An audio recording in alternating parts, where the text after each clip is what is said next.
Coffee Spot Unlocked. May bago na naman tayong itatala sa mahabang karanasan sa XP with Sir Epi.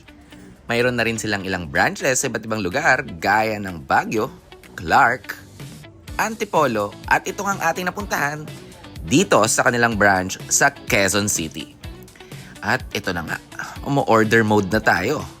Ang Foam Coffee ay isang sikat na cafe dito sa Pilipinas na unang nakilala sa Baguio City dahil sa aesthetic nitong interior, specialty coffee at Korean-inspired cafe vibe. Kitang-kita nyo naman ang aesthetic vibe na ating pinuntahan.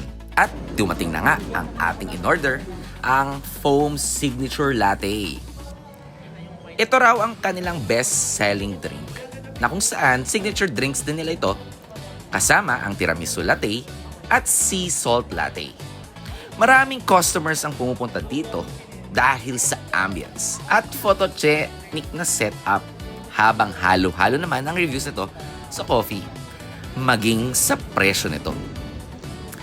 At ito nga, matapos ko itong inumin, well, mga 3 hours ata ako hindi nakatulog dahil nga hindi ako coffee tao. At dumating na nga ang ating second na in-order, ang chicken cheese. At syempre talaga namang deserve sa presyo nito. Para sa akin, kung ako mag-verdict, talaga namang okay ang ating nakain.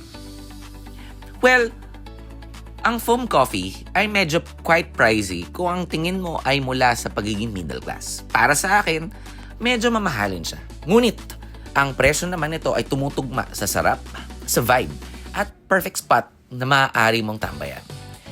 Medyo pang millennials at Gen Z talaga ang datingan ng lugar. Kaya naman, this is definitely one for the books sa ating XP with Sir Epi. Hanggang sa muli, paalam!